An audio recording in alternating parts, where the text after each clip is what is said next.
Dengar kata dungu, kita sudah langsung tahu siapa itu.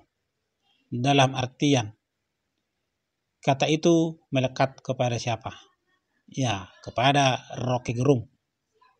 Hampir di setiap podcast atau di setiap dia diundang, kata itu keluar dari mulutnya.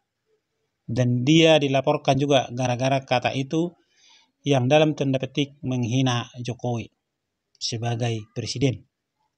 Tapi justru dia mengatakan bahwa dia sama sekali tidak menghina Jokowi. Dia menghina presiden, artinya jabatan. Nah, sekarang jabatan bisa dipersalahkan. Siapa yang dungu? Nah, itu yang pertama. Yang kedua, ya, sekarang kita bahas tentang kedunguan juga. Seorang wakil presiden yang menang Pilpres di demo diminta untuk tidak dilantik dan hanya wapresnya. Padahal itu adalah pasangan calon presiden dan wakil presiden waktu itu. Ya, tidak bisa hanya satu yang dibatalkan, satu yang maju, karena itu adalah pasangan, satu paket. Tapi hanya Gibran yang diminta untuk tidak dilantik, padahal menang di Pilpres. Nah, kenapa saya bahas sampai hari ini? Karena memang sampai hari ini, ya, hal itu masih belum bisa mereka terima bahwa Gibran bukanlah wakil presiden yang sah di pikiran mereka. Nah, di mana letak kedunguannya? Karena ada satu lagi sebagai perbandingan, yaitu seorang wakil rakyat yang tidak menang di pileg justru dilantik. Nah, ada banyak memang yang tidak menang pileg dilantik karena yang menang ada masalah sehingga yang di bawahnya bisa dilantik, atau yang kekurangan suara sedikit untuk memenuhi syarat untuk dilantik, maka suara caleg-caleg yang di bawahnya akan diakumulasikan ke dia, maka dia dilantik. Tetapi memang ada syarat, ada peraturan dari partai yang dimana partai tersebut yang menentukan siapa yang berhak untuk dilantik dari mereka yang tidak menang di pileg. Cuman anehnya dalam hal ini, ya, sekalipun ada peraturan itu, tetap harus ada logika berpikir.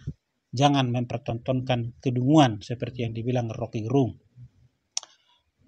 Orang yang punya suara lebih banyak, masa bisa kalah sama suara yang jauh lebih sedikit, jauh suaranya di bawah dia yang tidak dilantik ini, bahkan melompati dua orang yang jauh suaranya lebih besar dari dia, tapi justru dia yang dilantik. Memang ini peraturan partai, tetapi dari sisi yang lain ini adalah namanya pembohongan bagi para pemilih. Ya, demokrasi itu sampai hari ini adalah suara terbanyak adalah pemenang. Apapun ceritanya, demokrasi itu menentukan suara terbanyak itulah pemenang. Tetapi dibikinlah peraturan yang mungkin saya juga tidak tahu peraturan mereka. Siapa yang saya suka itulah menjadi pemenang. Nah, siapa dia yang dilantik, yang tidak menang pileg justru dilantik? Dia adalah keluarga Buketum. Nah, ketika dia dilantik, ada yang demo? Tidak ada. Ada yang berteriak? Tidak ada. Semua diam. Semua nurut, bagaikan kerbau di cucuk hidung. Tidak berani teriak, tidak berani apa-apa. Kedunguan telah merajai. Ya. Jadi siapa sebenarnya yang dungu dalam hal ini? Seperti mengikuti kedunguan yang dipertontonkan oleh Rocky Gerung. Dia hanya menghina jabatan, bukan orang. Sejak kapan jabatan bisa bergerak sendiri, bisa bekerja sendiri kalau tidak ada orang yang menggunakan jabatan itu? Ya, jadi sejak kapan demokrasi itu dimenangkan oleh orang yang memiliki suara paling sedikit, mengalahkan orang yang mempunyai suara terbanyak.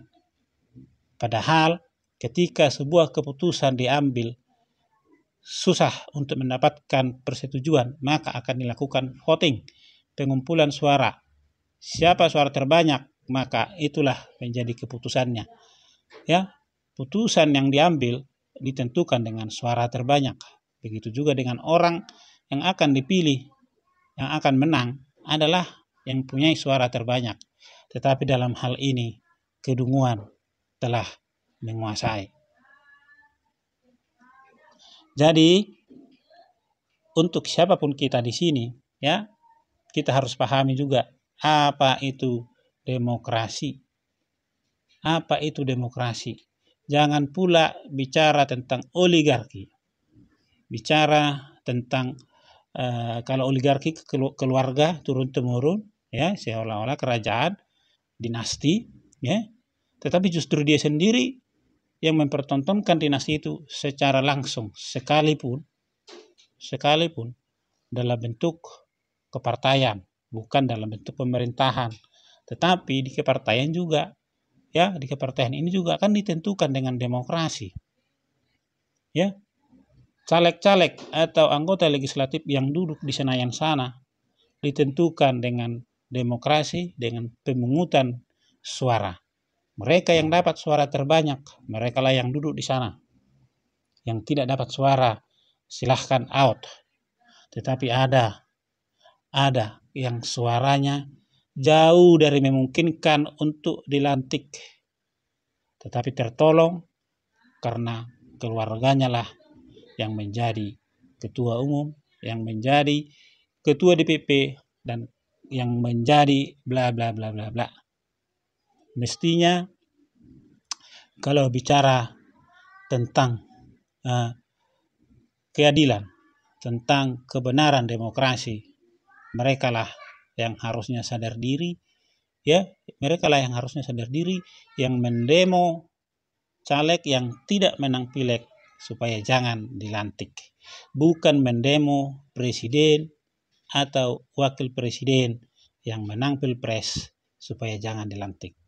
Jadi kebalik-balik, ya itulah menurut saya kedunguan.